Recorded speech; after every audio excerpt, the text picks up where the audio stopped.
Hi everyone, in just a second I'm going to be introducing author Samantha, and I hope I say this right. She's going to correct me, so bear with me. Heuwagen? Heuwagen. We're going to go with that, okay? My Pennsylvania Dutch accent can only do these names a little bit of justice. But anyway, this is a debut sci-fi novel, and all of you who've been watching me know that I'm not a sci-fi reader, but I decided that I was just going to step out of my comfort zone and read a sci-fi. And I'm really happy that hers is the one I picked. This book came out this week. So I'm going to be posting it as soon as possible. You can already get it. It's called Dawn Among the Stars. And it truly is crazy that this is a debut novel. But having not read a lot of sci-fi, I really loved her world. So I can't wait to talk to her about how, they always talk about with sci-fi. People ask them, anybody who interviews a sci-fi author will say, how did you create your world? How did you do it? Because they have to create a whole world that we believe in. Okay. So, that's what I'm going to ask her. How did you do it? Because I don't get it. Maybe that's why I'm not good with sci-fi. It's because I just don't understand how they can do it. But anyway, everyone, here is Samantha.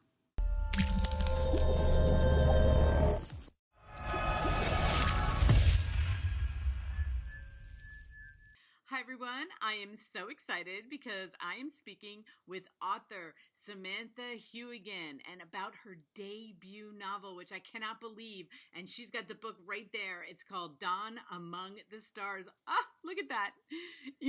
I was doing a little Instagram. I don't know if you ever see the stories Instagram. And I had the one that had stars all over. And I was like, so I'm interviewing Samantha and we're talking about aliens today. And this is how I want aliens to look. So Yes, perfect. I want there to be pretty aliens that just glitter all over, and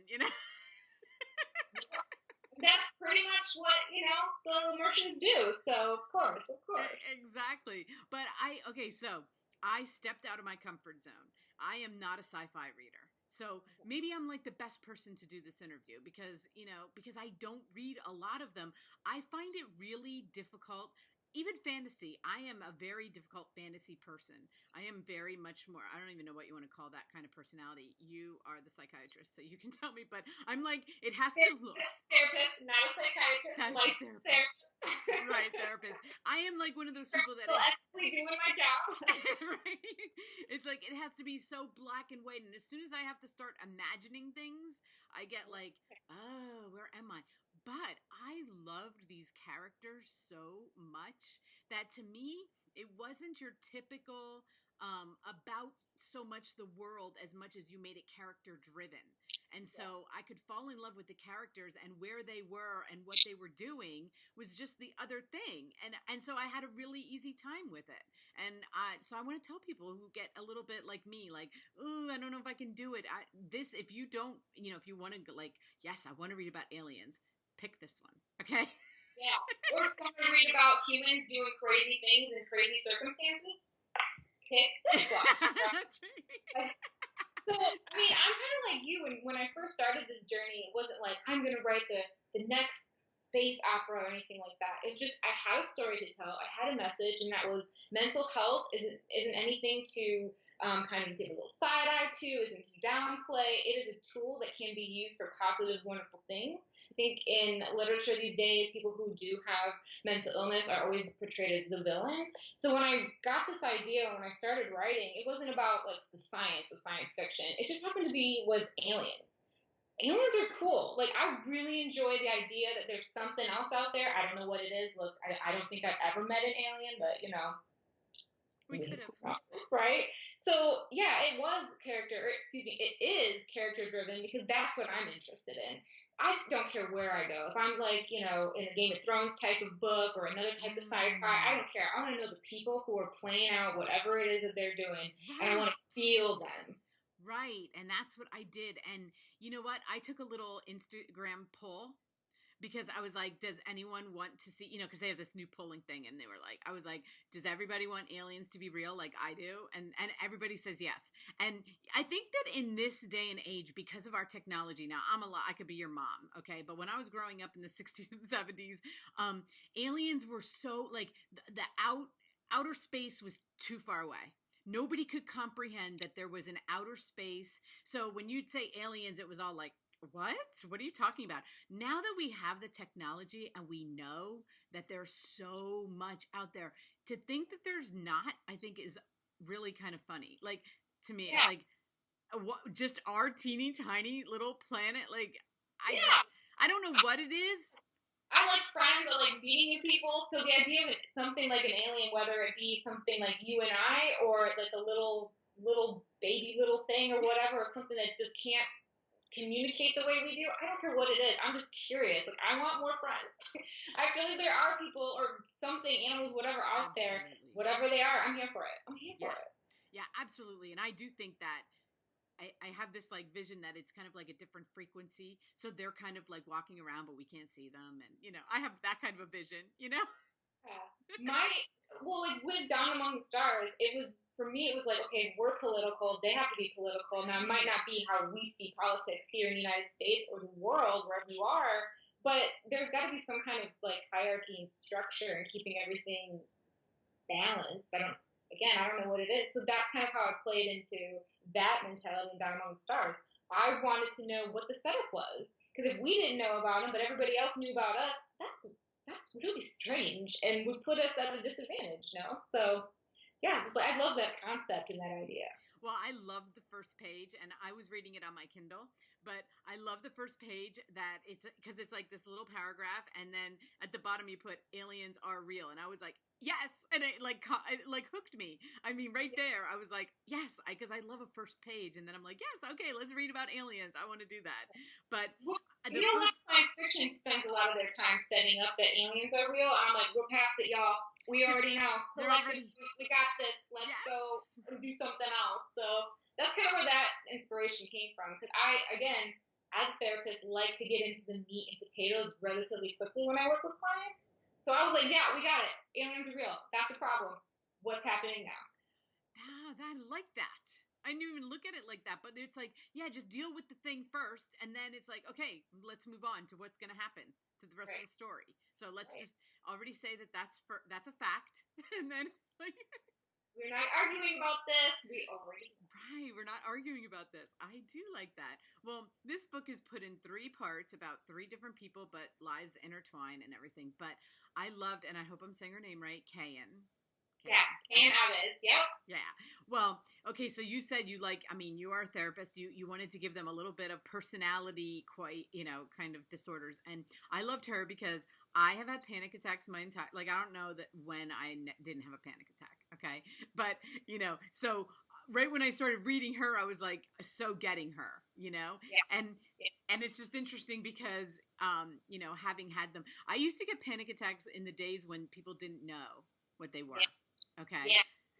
They really didn't. And I remember I was listening to a radio show, and they were, because back in the day it was radio shows, and they were, this woman was like telling her what she felt like. I thought I was going to die. And this guy was like, oh, you're getting panic attacks. I'm like, there's a word for that? Like, yeah. And it did lessen them. Like, it didn't stop them, but at least it had a name, and I wasn't weird. Well, it didn't make you, right? It didn't make you from the other, where you just put in a corner and you're like, wow, I'm the only one here. No, this is what I think about mental health. And a lot of people agree, but some people are like, no, I couldn't possibly have any mental health issues. We all have had mental health issues. Right. Whether it's something that you can diagnose, like panic attack disorder or anxiety, PTSD, those are major themes in the book, but it could also be transitions. So, yeah, there are 3 different storylines. So Kayan's, for example, hers is focused on anxiety. Later on, as we go through the series, you'll see that be a little bit more on the PTSD side. I'm not sure how far you got. I don't want to give away a little bit. No, but we don't do giveaways anyway. But yeah. But she progressed to something a little bit more challenging for her. Now, Henry, who was like the second person that you meet in the story, his diagnosis wouldn't be you go to the DSM-5, you look it up, and you go, oh, okay, this is what he has. He's actually just struggling with transition. And I think that's the part of when we have these conversations about mental health that is missing, that it isn't something that's like, okay, you're diagnosed, boom, you have that label forever. No, it can be a moment in time. It can be a event that you weren't prepared for, just to talk to somebody else and kind of get your feelings and thoughts in order for you to move on to that next level of life, whatever that looks like. And that's kind of what I try to portray with the different storylines. It's not just something that you can diagnose, though I'm pretty sure you could give them a diagnosis if you want, but it's also bigger than that. And I think that's what we've been missing talking about mental health as of late. So. Absolutely. I am happy that it's something we can talk about. When I was going through it, I was just, I really thought, I had my father, I'm not going into the story, but he ended up in a mental institute when I was in my late teens. Okay. So, that's where I thought I was going to be.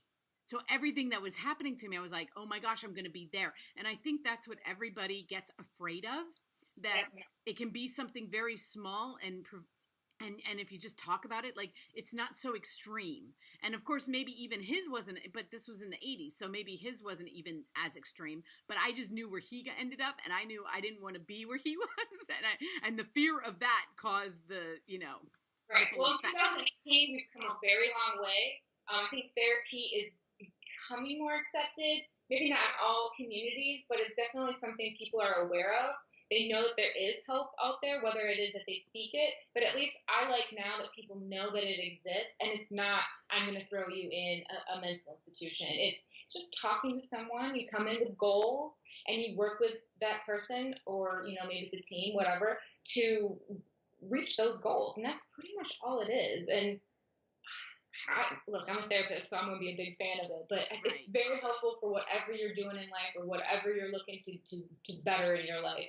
Definitely seek a helping professional. Right. And I am glad that it's more something that we could talk about. And, I have 6 children, and all of them at different stages in their lives did also suffer from panic attacks or anxiety, whatever you want to call it. But we could talk about it. I couldn't talk about it with my parents, but they tell me and I'm like, oh, well, this is what it is. It's okay. And then I give them tools that worked for me, but it's like, it's a conversation instead of it being something to be afraid of, and at different stages. Yeah. Yeah.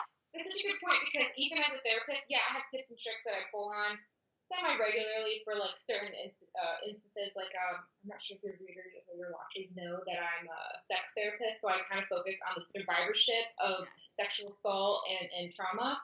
But I might have certain interventions that I can pull from, but not one of my treatment plans ever look the same, because it's all about my clients. Everyone's journey is different. The discussion that we're going to have about their situations is always going to look differently. And that's kind of the beauty of at least my job. That's what I like about it. It's always different, it's always fresh, and it's always client driven. Right. And, at any point when one of my children would say, I think I need to see someone, I would be like, okay, let's go see, go talk to somebody about, it wasn't, I don't know, the stigma to that is not like embarrassing. It's like, I'm going through this right now, and it doesn't have to be forever. It can be different situations that they're coming up on. I have older children who went through their teens and early 20s, and they can come up against something that they just need to talk out. And, and now we make it such that you can have that conversation and say to your parents, that's what I mean, don't you think that's awesome when a child, somebody in their late teens, early 20s can say to their parent, I need to talk to somebody? I mean, how much better than how it was way back when people just... As a family therapist, I look at systems, and that means like looking at the family structure, looking at the community, looking at society, looking at friends, anybody that goes in and out of my clients' lives. Like, having parents or having relatives or guardians that can be like, all right, you do have an issue, let's get you help, is like, you just don't know how easy it makes my job, because I know that then my client, after they leave me, will have support elsewhere. And that is so, so powerful. Right. And what I want everybody to know, like, this book is fun, okay? Like, it's not that deep. It's, you bring all this stuff into it. Right. But it's fun. Like, and that's what I loved about it. If I'm going to read a sci-fi book, like, I want it to be fun. And I saw an interview that you had done. It was a written interview, but somebody asked you about, how did you come up with the world? And then I started to look that up, and I'm like, oh, that's how sci-fi people talk about, like, you had to create the world. So did you create the world first, or did you create the people first? Oh, wow. Okay, that's a really interesting question. Because for me, when I first started writing it, it was probably back in like 2011 or something like that, 2010, 2011. And it was always like to future, like what I would want to have happen. And I remember, like this sounds really crazy, but I remember I had a friend in college that was adamant that the world was going to end in 2012. Yep. Yep. Spoiler, it hasn't ended. Spoiler alert, we're in 2018. So I was always like, hey, if these aliens come down, this could change our whole future, and that could be the end of the world or just a new beginning to whatever. And so for me, that's kind of where I began. So I think it's kind of a two-part. It's like the world was already there, but then what would we do if this thing, this idea of the end of the world actually rolled up and presented itself in terms of aliens or newcomers coming to the planet? So I think it was kind of a little of both because I didn't really change a lot on Earth. The only thing that changes as you go through the story is when, things happen. What I loved about Kayan, why she was my favorite character, is how she talked to the aliens.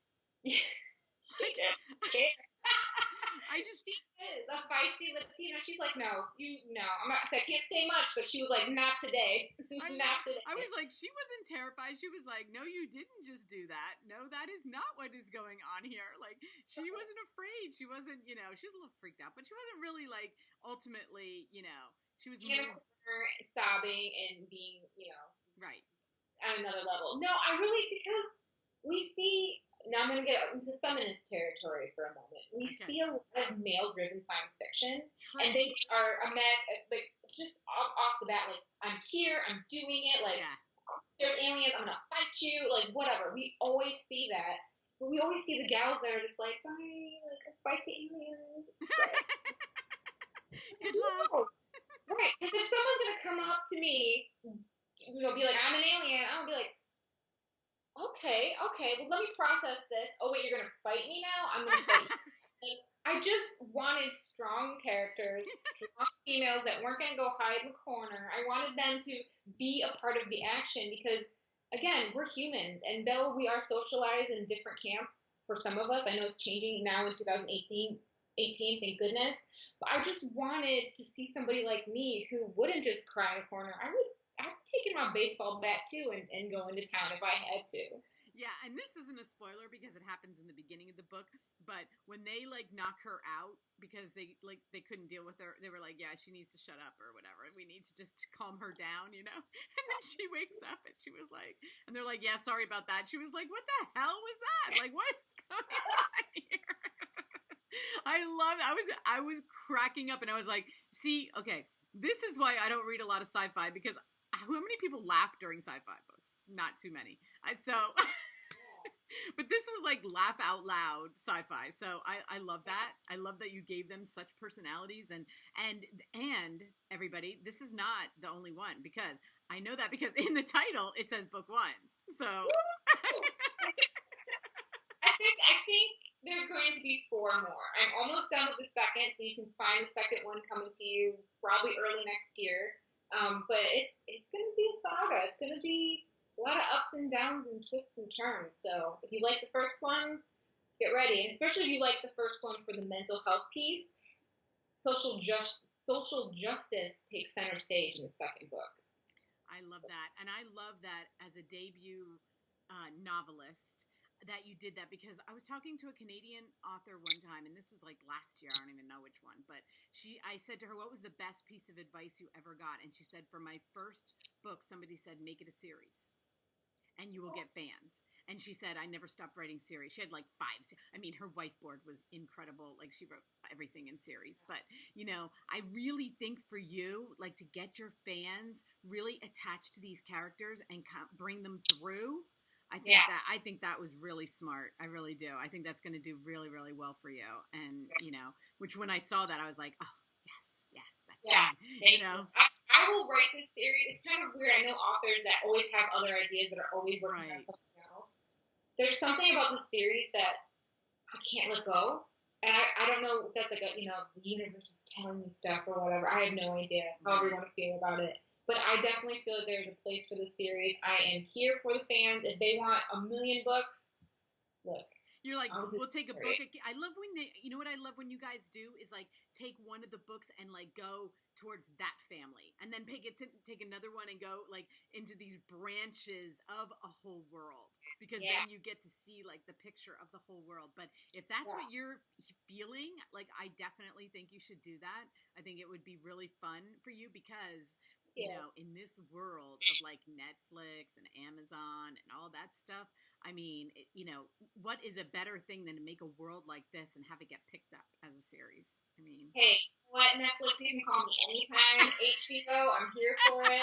Look, HBO. I'm here for it. I know Game of Thrones is almost over, so That's right. What else?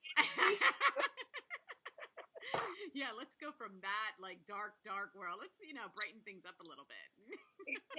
exactly. Okay, so I have to tell you another thing that made me crack up is Yeah, that when I get to I'm reading the Kindle, so the first page, which is weird. I do not understand. I was trying to tell another author this and they didn't believe me, but trust me on this. When I open up my Kindle, it takes me right to the writing. So I don't see yeah, like the prior, right? So I go back after I'm done reading, I go back because I want to see what else is there. I want to see, yeah. all the dates and I don't know, all the boring stuff amuses me. So I go back and you dedicated this book to let me read her name, Hannah, you said she's my real life Leslie Knope. And of course, the only people who are going to get this are us weird Parks and Rec people, because I started laughing and I was like, I love Leslie Knope. She's my favorite person in the whole world. I need a Leslie Knope. Story behind that is that Hannah was my original editor that rolled up, I think about I guess 2 years ago, actually 2 years ago around this time, which we were talking about not too long ago. And I remember not really knowing what I was doing. I mean, this book has gone through so many drafts because it's just a work in progress, right? I had written it before grad school, gone through transformation in grad school, came out of grad school having all these different Wow. opinions and thoughts and different ways of writing. But I met her and she was like, let me help you. Let's learn together. And she was so good at just providing growth opportunities to just being a friend, but then also being someone that's like, that sucks, that's gotta go. Or that doesn't work for you, that's gotta go. So I knew when this got picked up and I got the contract that this book was for her. And she is my Leslie Knope. And we talk about it all the time because she just is this beautiful light in the world. She truly loves everything she does. If you want to check her out, her name is Hannah Bauman from Between the Lines Editorial. She is I call her my little blessed angel outside of also being my Leslie Knope because she's just Yeah, that makes you Anne. yeah. She also sends me that about Anne, so I'm like, hey. She's blonde too, so and I'm brunette, so Right. And you know what? I pictured her showing up with like a book. Remember when Leslie would have like those books like for every little thing and she'd have like this huge and all tabbed out, yeah, yeah. How do you know our relationship? You know it so well. Well, I love that. I appreciated that. And I think a lot of people are going to say that, but I just had to tell you how much when I read that, I was like, I'm going to like her. I just know it. I know I'm going to like it. I go through cycles of Parks and Rec, like every year. I go through them again, I love it. That and Downton Abbey. I haven't watched that, but I didn't know anybody who has, so. No, it's Yeah? It's a trip, girl. You don't know you're gonna like that show until you watch it, and you're like, "Oh, actually, I'm invested."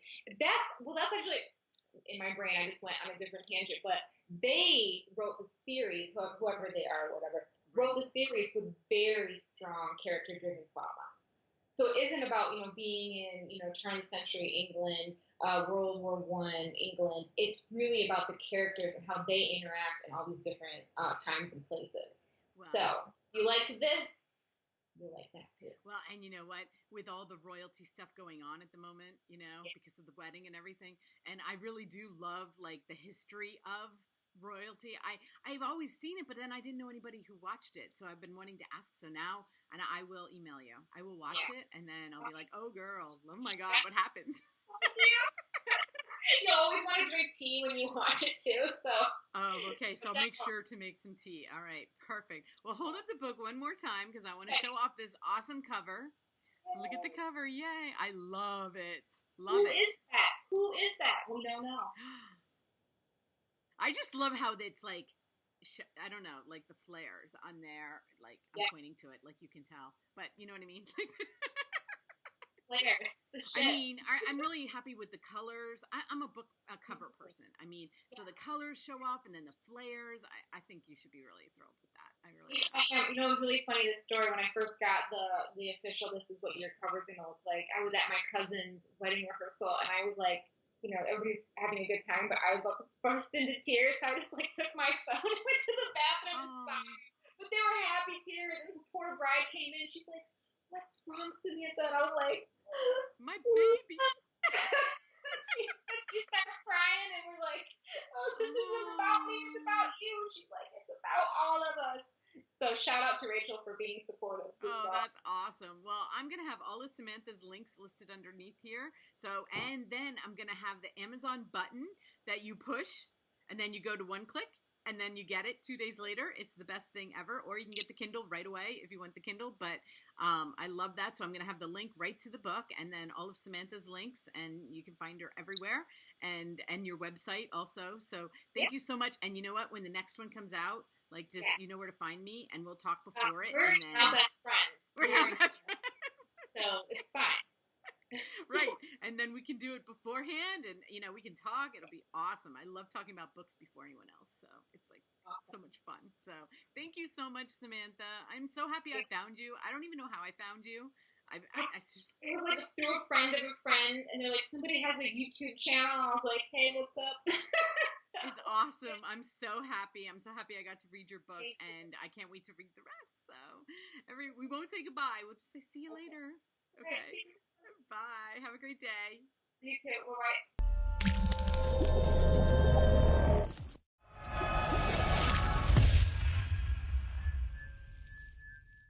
Back, and you know what? I can never see my hair, and then I see that. Look at that. It's like covering my face. Anyway, wasn't she fun? That was such a fun interview. Oh my God. That's like one of my favorite interviews this whole week. She made me laugh, and about a sci-fi book, okay? So now we know, but no, really, go get this book. It's really, really good. And now you know there's going to be 1 of 5. So this is the first one. So all the links will be listed underneath here. Thanks for watching, everyone.